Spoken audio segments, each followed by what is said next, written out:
তোমাদেরকে মোবারকবাদ যে আমি নবীর হাতে কলমা পড়ে মুসলমান হয়েছো, কিন্তু তাদেরকে আমি 7 বার মোবারকবাদ দিচ্ছি যারা দেখে নাই, শুধু শুনেছে তারপরে একটাবার দেখার জন্য কাঁদে, রাতের ঘুমকে আরামের ঘুমকে হারাম বানিয়ে যারা বসে থাকবে ছাতক পাখির মতো, সেই উম্মতদেরকে 7 বার মোবারকবাদ জানাচ্ছি যারা না দেখে কলমা পড়ে মুসলমান হয়ে আছে। সুবহানাল্লাহ। কয়বার? 7 বার। আমাদেরকে এবার একটু বলুন ওটার লায়ক কি হয়েছি? আওয়াজ দেন, কি উত্তর দিবেন? নবীজি আপনাকে এত সম্মান দিলেন, উম্মতিকে এত উপরে দিলেন, সাহাবাদেরকে 1 মার্তাবা, আমাদেরকে 7 মার্তাবা। চিনলেন না তো? যে চিনেছে সে পেয়েছে, ঠিক কিনা? এখনো নবীজি যেখানে ঘুমায় তিনিও সেখানে ঘুমায়, আওয়াজ দেয় না? সিদ্দিক আকবর, আবু বকর সিদ্দিক, ওই যে বলছিলাম 600 বছর ধরে একটা সাপ অপেক্ষা করছে নবীকে একটা নজর দেখবো। সুবহানাল্লাহ। কিন্তু যারা তাজা তাজা আশেক তাদের ইশকের মাকাম তার উপরে, সে না দেখে 600 বছর ইন্তজার করছে। আর একজন তো সবকিছু ছেড়ে, সব ঘর বাদ ধন সম্পত্তি সন্তানাদি সব ছেড়ে মক্কা থেকে মদিনায় হুজুরের সাথে হিজরত করছে। সুবহানাল্লাহ। আল্লাহু আকবার। পিছনে আমার আল্লাহ রাসূলকে রেখে এসেছি, সঙ্গে নবীকে নিয়ে যাচ্ছি। কিসের ভয়? মুমিনী জজবানুন, এই জজবানুন। যখন ওই সিদ্দিক আকবর বলতেছেন ইয়া রাসূলুল্লাহ আপনি ভিতরে পোকা থাকতে পারে, বিচ্ছু থাকতে পারে, বিষাক্ত কিছু থাকতে পারে, আপনি দাঁড়ান আমি দেখছি, ভিতরে সামনে গেলেন। এজন্য সানি ইয়াসনাইন বলেছেন নবী গো আপনি দ্বিতীয়। ইশকের মামলায় আপনাকে ভালোবেসে আবু বকর সিদ্দিক প্রথম হয়ে গিয়েছে। সুবহানাল্লাহ বলেন না?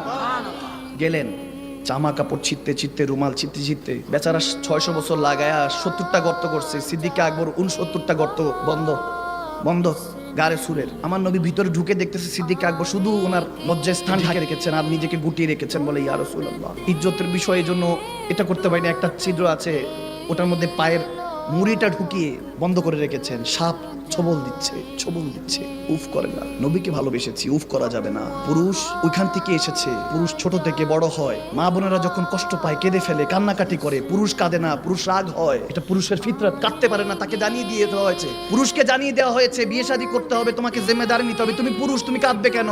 পুরুষ কাঁদতে চায়, কাঁদতে পারে না। আমি কেঁদে দিলে পুরো পরিবারটা হেরে যাবে, সাহারা হারিয়ে ফেলবে। পুরুষ কাঁদে না, মনের ভিতরে মনের সমস্ত কষ্টগুলি লুকিয়ে রাখে। কিন্তু যারা হাকিকতে মুমিন হয়ে যায়, পুরুষ থেকে আর উপরে চলে যায়, নবী কামলিওয়ালার প্রেমিক হয়ে যায়, তারা আর যখন কোনো দুনিয়ার কোনো কিছুতে কাজ হয় না, কোনো পেরেশানি কাজ হয় না, দুনিয়ার সমস্ত ইমতিহান আসলো বলে আল্লাহ আলহামদুলিল্লাহ, জানি তুমি ইমতিহানগুলি দিচ্ছ, ইমতিহান না দিলে তো তোমাকে ডাকতেও পারতাম না। সুবহানাল্লাহ।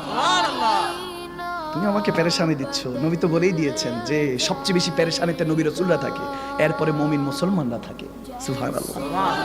আল্লাহ ওয়ালারা থাকেন সবচেয়ে পেরেশানিতে। আপনি কি মনে করছেন ওলামায়ে কেরাম হুজুররা খুব ভালো থাকে? না, কষ্টে থাকে। তারপরে নবীর দিন তেনাদের মাথার উপর জিম্মেদারি, কাউকে বলে না, কষ্ট থাকলেও বলে না। হুজুরটা জুবান থেকে শুনতেছি কোরবানি দেওয়া সওয়াবের কাজ, ফাসাল্লি লিরাব্বিকা ওয়ানহার, শুনতেছেন হুজুর থেকে তাফসীর, কোরবানি বড়টা নিয়ে আসছেন। হুজুরের বেতন ওই 10,000। জিজ্ঞাসা করেন না হুজুর কোরবানি দিয়েছেন, আপনার জন্য কিছু কি কোরবানি গোশত দিব? হুজুরটা কোনো রকম 1-2 কেজি গোশত কিনে বাচ্চাদের জন্য নিয়ে যায়, তারপরে নবীর দিন পড়তে দেয় না। আলেমী দিনদেরকে কখনো আপনারা চিনবেন না। আমরা ওই জামানায় চলে এসেছি যে আল্লাহর বালাদেরকে, আলেমী দিন যাদের থেকে শিখি তেনাদেরকে গালিগালাজ করি, নাউজুবিল্লাহ। তাদের জুবান থেকে নবীর শানে বেয়াদবি বের হয়। মা খাদিজাকে বলে 7-8 বার তালাক খেয়েছে, নাউজুবিল্লাহ।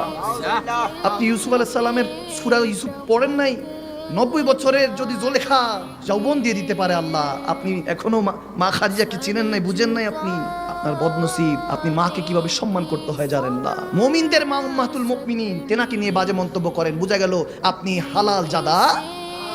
মাঝে মাঝে চিন্তা হয় আল্লাহ কোন দুনিয়াতে আমাদেরকে পাঠিয়েছে, কোন নবীর উম্মত হিসেবে পাঠিয়েছে, ওটা লায়েক কিনা আমরা? আমার কথা শুনতেছেন আপনারা, আমার নাপাক জুবান দিয়ে কথা শুনতেছেন, এটার হিসাব আল্লাহর কাছে কেমন দিব আমি জানি না। এখান থেকে যদি 2-4টা যুবক যদি পরিবর্তন হয়, প্রত্যেকদিন খেতাবাতে এগুলি বলতে থাকি, ধৈর্য ধরে থাকতে পারি না, ইন্তজার করতে পারি না। এখন 20-20 একটা আসর আছে, নীল হয়ে গেলেন, উফ বলতেছে না, গরম হয়ে গেল, গুহা গরম হয়ে গেল। নবী জিজ্ঞেস করলেন আবু বকর কি হয়েছে? ইয়া রাসূলুল্লাহ কিচ্ছু হয়নি, আপনি ঠিক আছেন? সুবহানাল্লাহ।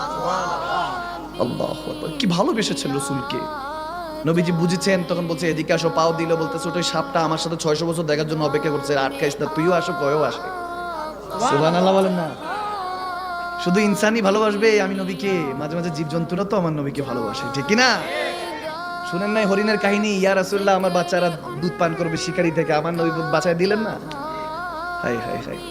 সবাই ভালোবাসার সুযোগ পেয়েছে, আমরাই পেলাম না, আমরাই বদকিসমত। হ্যাঁ, যখন সিদ্দিক আকবর যখন পা দেখালেন ইয়া রাসূলে, মনে হয় সাপ, বলে সমস্যা নেই আসতে দাও। সাপটার পর দেখা করলো, চলে গেল। নবীজি থুতু মোবারক দিয়ে মালিশ করে দিলেন, সাথে সাথে ভালো হয়ে গেল। हम आहे यहाँ तुम्हारे लिए उठें भी वहाँ तुम्हारे लिए ইয়া রাসূলুল্লাহ আপনার লোয়াবে দাহান বিয়ে অনেক অসাধারণ আপনার থুতু মোবারক অসাধারণ আপনার জন্যই দুনিয়াতে এসেছি আপনার জন্যই হয়তো হাসরের ময়দানে আল্লাহ কাল হাসরে উঠাবে